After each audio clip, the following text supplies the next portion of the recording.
क्या आप जानते हैं कि रावण वध के बाद क्यों किया था भगवान श्री राम ने पश्चाताप? रामायण में एक सुंदर घटना घटी। इससे पहले श्री राम के जीवन में बहुत सी दुर्भाग्यपूर्ण घटनाएं घटित हो चुकी थीं। उन्हें अपने राज्य से बाहर निकाल दिया गया था, उन्हें जंगल जाना पड़ा और एक मुश्किल जीवन जीना पड़ा। फिर उनकी पत्नी का रावण ने हरण कर लिया। प्रेम और चिंता से भरे राम दक्षिण भारत पहुंचे, एक सेना तैयार की और श्रीलंका पहुंचकर युद्ध लड़ा। रावण को मारकर उन्होंने युद्ध जीता। जैसा कि आप जानते हैं कि रावण के 10 सिर थे। रावण को मारने के लिए राम जी को सभी 10 सिर काटने पड़े। युद्ध जीतने के बाद श्री राम बोले, मैं हिमालय जाकर प्रायश्चित करना चाहता हूँ, क्योंकि मैंने एक गलत काम किया है। मैंने एक ऐसे मनुष्य को मार दिया जो महान शिव भक्त था, एक विद्वान था, एक महान राजा था और एक दानवीर था। ये सब सुनकर सबको बहुत आश्चर्य हुआ। राम जी के भाई लक्ष्मण जी बोले, आप क्या बात कर रहे हैं? उसने आपकी पत्नी का हरण किया था। श्री राम बोले, उसके 10 सिरों में एक सिर ऐसा था जिसमें बहुत ज्ञान था, पवित्रता और भक्ति थी। उस सिर को काटने का पश्चाताप है मुझे। हर किसी के 10 या ज्यादा सिर होते हैं। एक दिन आपका सिर लालच से भरा होता है, दूसरे दिन ईर्ष्या से, फिर किसी दिन नफरत से, किसी दिन प्रेम से, कामनाओं से, सुंदर या फिर कुरूपता से, या फिर एक ही दिन में आप सभी भावनाओं से गुजरते हैं। अगर आप किसी को ईर्ष्या के एक पल में देखते हैं तो आप निष्कर्ष निकाल लेते हैं कि वो ईर्ष्यालु है।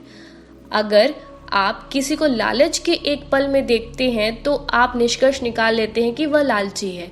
पर असल में अलग अलग समय पर सभी में अलग अलग सिर काम करते हैं।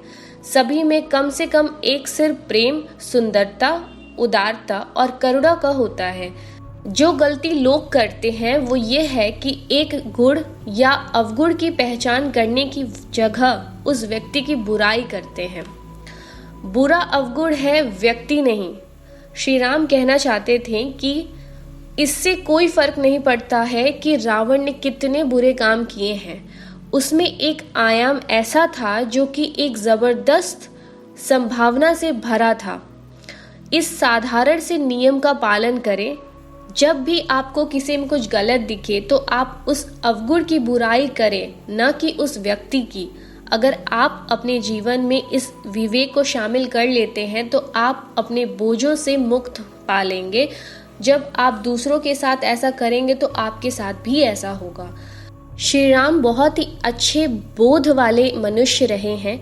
वे अपने जीवन में कई सारी चीज़ों में विफल हुए हैं और उनकी विफलता ने कभी उनके बोध और गुणों को नहीं बदला।